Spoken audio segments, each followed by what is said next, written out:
It was a very hot day. The end of August 1967, and I had just graduated from college. A few of my friends had decided that we would come to Boston to work and had found an apartment in Brookline.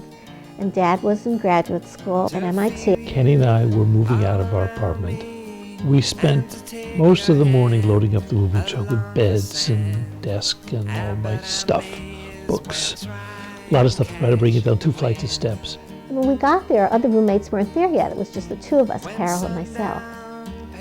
And while Carol was in the shower, I decided that I would go out and call a friend of ours, Sue Hollins. We didn't have a phone yet, so I had to walk to the corner where there was a payphone, and I tried calling her and there was no answer.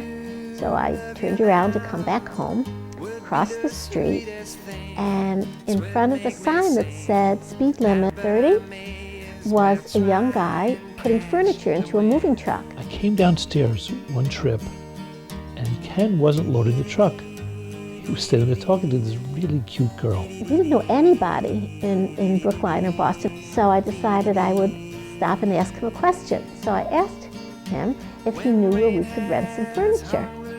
And he said, gee, he really didn't know, but his friend should be out in a minute, and we could ask his friend.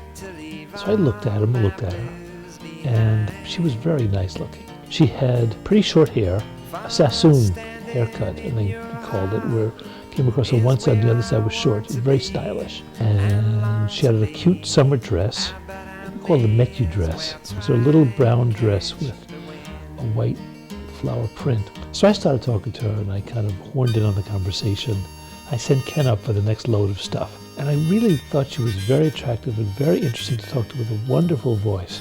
I thought he was cute. He had very, very big mutton chops. And the thing I liked about him most is he was so friendly and he was so funny. Funny haha.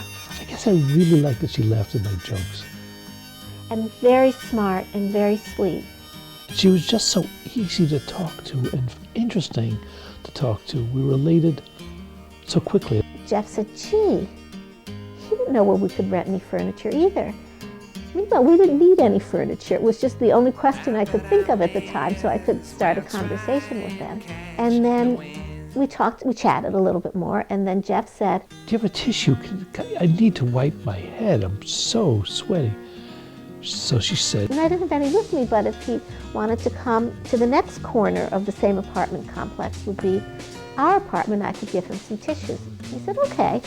So I walked her down the block to her apartment, and it was in the same apartment building down the other end of the block. And I went in, and I saw her room was the mirror image of my room. It was round. It had a rounded shape to it because it was the rounded part of the building. So I wiped my head and I spoke to her a few minutes. It was time to say goodbye. I said, even though my other roommates aren't here yet, you should come back with Kenny and your other roommate, and everybody could meet each other. And I just took my hand and said, let's be friends. Sort of a corny thing to say, but I did it, and we shook hands, and just touching her was so nice. And I finished loading. I told Ken how nice she was.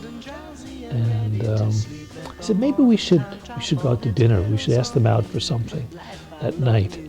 Ken thought I was kind of aggressive or being too forward. I said, no, I think she has roommates and maybe we'll do something together. And then Carol came out of the shower and I went into the shower, but I didn't have a chance to tell her what had happened. So we finished loading the truck. We're about to drive home to a new place. And I went back to the apartment to ask if they could join us for dinner. I knocked on the door, and a girl answered, but it wasn't Rana, or Ronnie as I thought her name was. And I said, hi, I'm Ronnie's friend, Jeff. Is she here? She looked at me.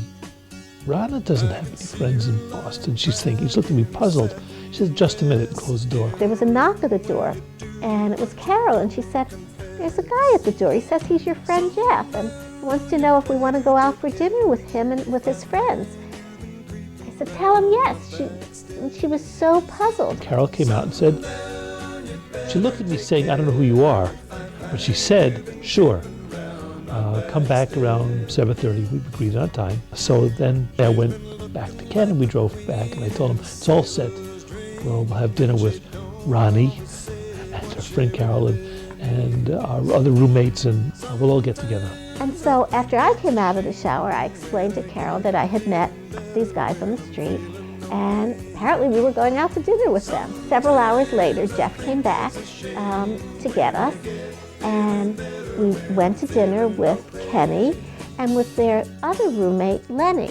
So it was Kenny, Lenny, and Jeff, and Lenny's girlfriend was named Joan. There's controversy about where we went to dinner. We all know that we went for Chinese food. We went to a Chinese restaurant that no longer exists. I think it was what is now Golden Temple, and Mom thinks it's completely wrong. It's a different Chinese restaurant on a different street. We may never know. And we had a lot of fun at dinner. Everybody laughed a lot. Everybody was friendly. I remember being so impressed with Jeff because he could eat with chopsticks. She was very impressed. I never knew anyone who could really eat with chopsticks before. And I guess maybe I was showing off. And we went back to our new apartment, and it turned out that Kenny and Lenny could both play guitar, and Jeff played the harmonica. And we sat around for hours singing. And I thought Ron had such a wonderful voice. And playing music and laughing. It was just so much fun. And then I brought her home, and that was our first night together. I just liked every single thing about her. I just wanted to be with her more and more. Even to this day, I just love the way she smells. And we were just always together that whole year. He said to me, I hope I won't be hogging all your time.